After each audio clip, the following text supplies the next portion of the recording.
So let me just go into one of these websites that you have to go to. Let me go to the Pixels one, and let me do a search for that image here that I can download. Download the image. Sometimes these images download at lower resolution, so you have to download probably like the highest resolution that you can get. So another way that you can open up the file is just click on it and drag it straight to Photoshop here. And there you have it. What I would do if I wanted to make a selection is use the pen tool, which is right here on your palette. Zoom in, and you're just going to select the person or the customer. And I'll say that's what I'm doing. So go ahead, build a cat and make a path.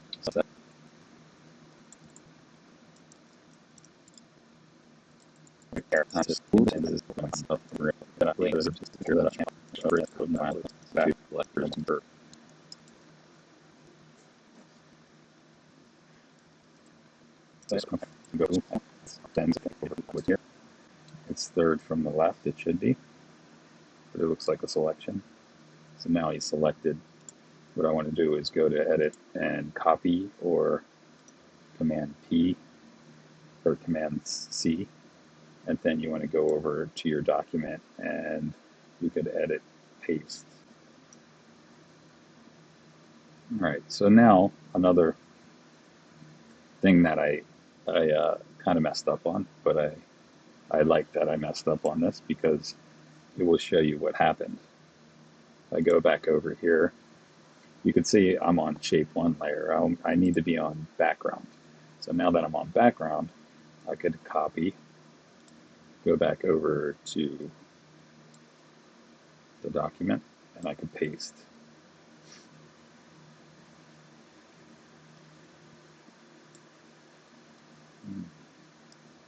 All right, so now you have your image within your document, and say you would like to transform it or scale it.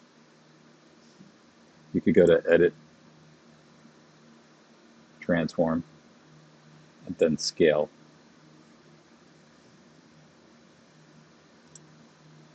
Now, you can scale it, and it's scaling.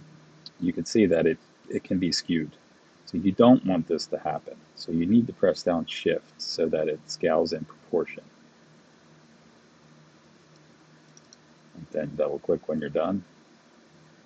And you can see that the selection is very clean, and this is the reason why we learned the pen tool. All right, so the next thing I want to show you guys is how to create a smart object.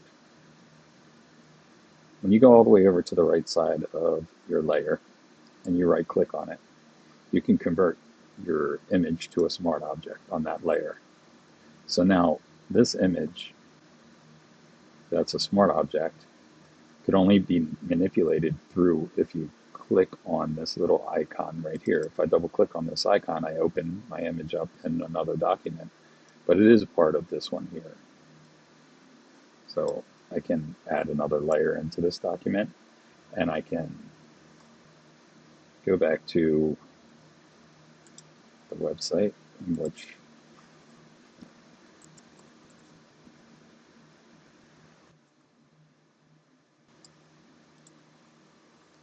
okay, say I wanted to take this person and kind of mix their faces together. I will show you guys how to do that here.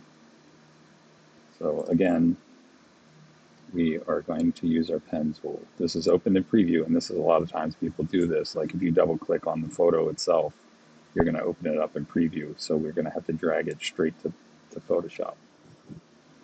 Okay, so now we have it open in Photoshop. I'm going to use my pen tool again, and this time I'm going to use my path. It's great pen tool. So really, I might not even need her hair, so let me just go around here and select.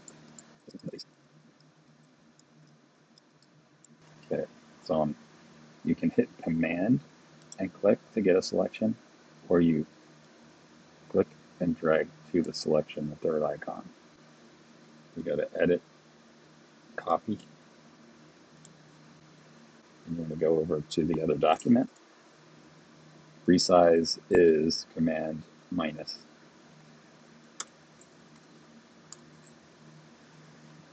And then we are in the other document here, and we could go to Command Paste. All right, so this document is our smart object. So the smart object is our working file for this one. Go to Layer. Let me go to Scale. So it's Edit. I just did the quick key. So I'm transforming this one. So you could transform scale or Command T, free transform. And you grab a handle on the corner, press Shift, and then I am just enlarging. You go out to the side, or you can see that I could have a rotating. It automatically changes my icon to rotating, and I can move by selecting inside the middle. So within free transform, you could move, scale, and rotate. I'm going to put this right over top here, and if you look down here into the opacity, I can bring the opacity down so I can see what's underneath. And what I want to do is just match it up a little bit. Zoom in here. Match it up. There's the eye. There. Maybe it needs to be scaled down just a little.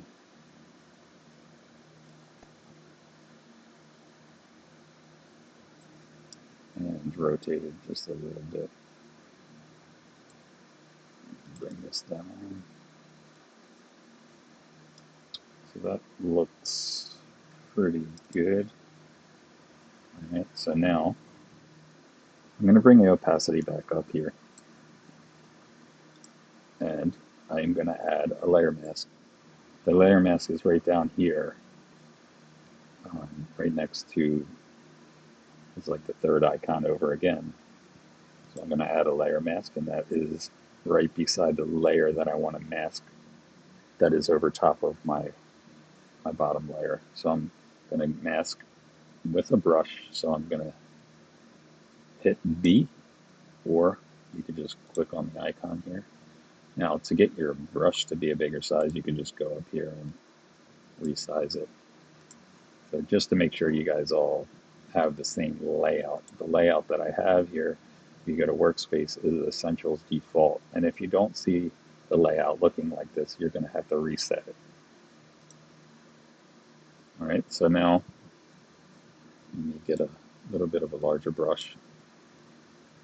All right, so now you want to set your brush color to black, because we want to make sure that we have our mask selected. So you want to click on your mask, and you just want to brush away some of this area here so that you have some of the, so it fades into what we have in the back. All right. So now you see the skin tone is just a little bit different, and you could go in here and get the glasses to go through if you have like either a smaller brush, or else you might, to get it a little bit more detail, you just go in here and select it with your pen tool. But for just this tutorial case, maybe I just want to take it back in. So like if you go and you kind of mess up a little bit, you want to bring it back, all you have to do is switch your color of your fill here to white, and then brush back. So you can brush back areas. And you can go all the way up to take away some of those glasses there, and then you can, I'll show you how to rubber stamp the rest of this. But what I want to do now is I want to click on this top layer, and I want to use my color adjustment here. I think maybe hue and saturation can do it. And I only want it to affect the color that's below that. So I go in between the two layers and I hit Option, and you see my icon changes. So I'm going to click right there in between. I'm going to desaturate a little bit, and I'm going to bring the lightness up just a little bit. And you see how it's matching. It's getting closer. All right. So now it looks like this is getting a little bit more closer than over here. So like maybe what I want to do would be to go to the layer mask of my color and maybe add another one. So this is another one on top. This is looking even better.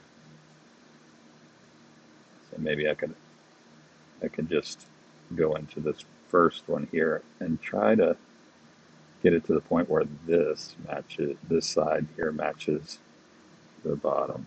So it's only affecting the top layer here, because the bottom layer, if I make it affect everything, it's not gonna fix this problem. So I'm gonna click back on my color here, and I want to adjust the probably a little bit more saturated on that side. Now I want to mask away this part over here, this area. So I want to change it back to black, and I want to brush this back in a little here, because when I adjust the right side, this side's going to also change. So I want to sort of keep that the same. Let's go back into our color and bring this up a little bit, bring a little bit more color back in. And you see how it got a little fuzzy there. So what we can do is go into the color adjustment and go to our curves.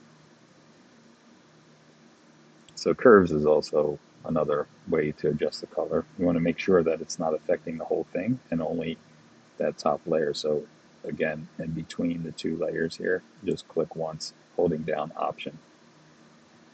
And let's go light and then darks. For the darks, we bring this back down a little bit. It's a little bit too light. Bring it down.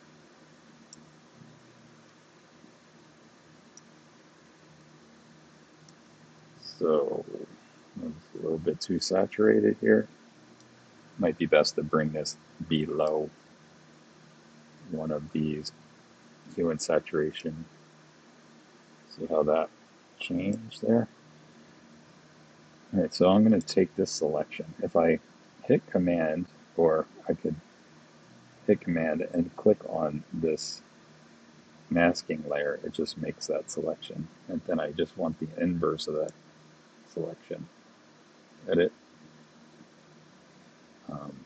select inverse right here. And then I can go to my color adjustment and just fill it with black. So that takes care of this area over here. I'm going to go back here and get rid of, let me bring my brush down just a little, get rid of the chin. And you could kind of see how you can just brush away areas and bring this back.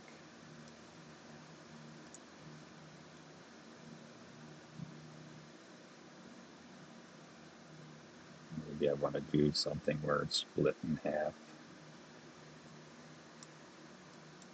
You can just really go and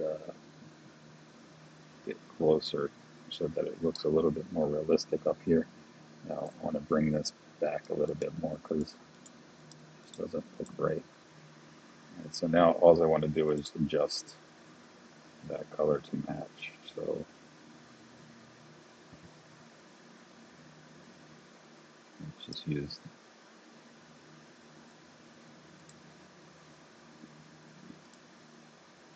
the inverse and fill.